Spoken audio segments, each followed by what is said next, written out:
അതായത് ഒരു സെയിൽസിന്റെ ബേസിക് പറഞ്ഞു കഴിഞ്ഞാൽ എന്താണ്, അവിടെ ഒരു പ്രൊഫഷണൽ ഫ്രണ്ടായിട്ട് ഓരോ ലീഡ്സിനെയും നമ്മൾ എന്ത് ചെയ്യണം, പ്രൊഫഷണൽ ഫ്രണ്ടാക്കി മാറ്റണം, സംസാരിച്ച് മാറ്റണം.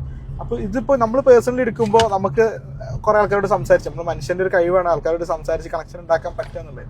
പക്ഷെ ലിമിറ്റ് ഉണ്ട്, ഒരാൾക്ക് എത്ര പറ്റും, അത് ഓരോരുത്തർക്ക് ഓരോ ലെവലിലേക്ക് വരാം. പക്ഷെ ഒരു സെയിൽസിനെ സംബന്ധിച്ചിടത്തോളം ഒരു ദിവസം തന്നെ 10-15 പുതിയ ആൾക്കാരെങ്ങനെ വന്നുകൊണ്ടിരിക്കുകയാണ്. അങ്ങനത്തെ ഒരു എക്സ്ട്രീം കണ്ടീഷനിൽ എങ്ങനെ ഇത് സാധ്യമാവും? അതിനാണ് ശരിക്കും CRM ടൂളുകളൊക്കെ, അതിന് ഈസിയർ ആക്കാൻ വേണ്ടിയിട്ട്. അപ്പൊ ഇതിന് ഈസിയർ ആക്കാൻ നമ്മൾ പേഴ്സണലി ഒരാളായിട്ട് ഒരു ബന്ധം പുതുക്കുന്നത്, അയാളോട് നല്ല രീതിയിൽ സംസാരിക്കാനുള്ള സ്കില്ല്, അത് അങ്ങനെ തന്നെ ഉണ്ട്. ഇനി ടെക്നിക്കലി നോക്കുകയാണെങ്കിൽ ആള് പറഞ്ഞ കാര്യങ്ങൾ നമ്മൾ ഓർത്തെടുക്കുക എന്നുള്ളതാണ്. ഇപ്പൊ നമ്മളൊരാളോട് കുറെ സംസാരിച്ചു, രണ്ടാമത്തെ പ്രാവശ്യം ആളോട് സംസാരിക്കുമ്പോൾ അയാൾ എവിടെയാണ് സ്ഥലം, ഇതൊന്നും അറിയില്ല എന്നുണ്ടെങ്കിൽ ആ കണക്ഷൻ ഉണ്ടാവില്ല. നേരെ മറിച്ച് നമ്മൾ രണ്ടാമത്തെ പ്രാവശ്യം മീറ്റ് ചെയ്യുന്ന സമയത്ത് എന്താ പറയാ, നമ്മളെ സ്ഥലവും വിവരങ്ങളൊക്കെ ആള് ഓർത്തെടുത്ത് പറയുകയോ അന്ന് നമ്മൾ പറഞ്ഞതിന്റെ കണ്ടിന്യൂഷൻ ആയിട്ടുള്ള ക്വസ്റ്റ്യൻസ് ചോദിക്കുകയോ ചെയ്യുമ്പോഴാണ് ആ ബന്ധം ഡെവലപ്പ് ചെയ്ത് വരുന്നത്. അപ്പോൾ പറഞ്ഞ കാര്യങ്ങൾ നോട്ട് ചെയ്യാൻ പറ്റുക എന്നുള്ളതാണ് ടെക്നിക്കലി എന്ത് ചെയ്യണത്, സോൾവ് ചെയ്യണത്. അത് ലിമിറ്റേഷനെ, ഒരു മനുഷ്യന്റെ ലിമിറ്റേഷൻ ആണല്ലോ, അത്രയും ആൾക്കാർ എങ്ങനെ ഓർത്ത് വെക്കുന്നുള്ളത്.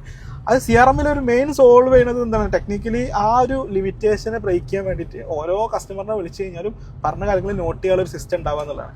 രണ്ടാമത്തേത് ആ പങ്ക്ച്വാലിറ്റിയാണ്, ടൈമിംഗ് ആയിട്ട്. ഇപ്പോൾ ഒരാൾ പറയുകയാണെങ്കിൽ തിരക്കാണ്, ഈ അടുത്ത ആഴ്ച വിളിക്കോ, നമ്മൾ പേഴ്സണലി ചോദിക്കുന്ന സമയത്ത് നമുക്കിപ്പോൾ ഒരു 1-2 ആൾക്കാരെ പേഴ്സണൽ ലൈഫിലൊക്കെ ഉണ്ടാവുള്ളൂ ഇങ്ങനെ വിളിക്കാനുള്ളത്. നമ്മൾ എന്ത് ചെയ്യും, അടുത്ത ആഴ്ച ആ ഓർത്ത് വിളിക്കും, അല്ലെങ്കിൽ നമ്മൾ റിമൈൻഡറൊക്കെ വെക്കും. പക്ഷേ സെയിൽസുകാരെ സംബന്ധിച്ചിടത്തോളം അങ്ങനെയല്ല. നേരത്തെ പറഞ്ഞ അതേ ഇഷ്യൂ ഉണ്ട്, ഒരു ദിവസം 20-30 ആളൊക്കെ ഫോളോ അപ്പ് ചെയ്യാൻ 20-30 കയറാം. ഒരു ദിവസം പുതിയ ആൾക്കാർ വരണത് തന്നെ 10-15 ഉണ്ടെന്നുണ്ടെങ്കിൽ ഫോളോ അപ്പ് ചെയ്യാനുള്ള ആൾക്കാർ അതേപോലെ ഉണ്ടാവും. അപ്പൊ ഈ 2 കാര്യങ്ങളാണ് ടെക്നിക്കലി ആ ലിമിറ്റേഷനാണ് ശരിക്കും CRM സോൾവ് ചെയ്യുന്നത്. പലപ്പോഴും സെയിൽസിൽ ചിന്തിക്കണമെന്ന് വെച്ച് കഴിഞ്ഞാൽ ഇതൊരു എക്സ്ട്രാ പണിയായിട്ടാണ്. അതായത് വരുന്ന കോളിന് ഞാൻ എന്ത് ചെയ്യുന്നുണ്ട്, വരുന്ന എൻക്വയറിന് ഞാൻ വിളിച്ച് കാര്യങ്ങളൊക്കെ പറഞ്ഞു കൊടുക്കുന്നുണ്ട്, അത് ഞാൻ ഇതിൽ എൻ്റർ ചെയ്യണോ എന്നുള്ളൊരു തോന്നലാണ് പലപ്പോഴും സംഭവിക്കുന്നത്.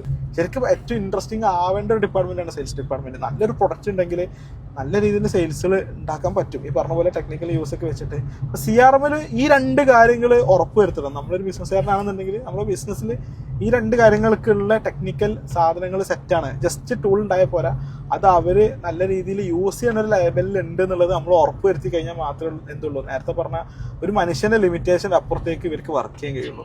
അപ്പൊ ഒരു CRM സെറ്റ് ചെയ്യാന്ന് പറയുമ്പോൾ ഏത് ടൂൾ എന്നൊക്കെ ആലോചിക്കണം മുന്നേ ഈ കാര്യം അവിടെ എങ്ങനെ ആയിരിക്കും എന്നുള്ളത് നോക്കുകയും അത് ചെയ്യുന്നുണ്ടോ എന്നുള്ളത് മോണിറ്റർ ചെയ്യുകയും, ചെയ്യുന്നില്ലെങ്കിൽ അതിനനുസരിച്ചുള്ള വാർണിങ്സും കാര്യങ്ങളും കൊടുത്ത് അത് ചെയ്യിപ്പിച്ചെടുക്കുകയും കൂടെ വേണം എന്നുള്ളതാണ് എനിക്ക് തോന്നുന്നത്.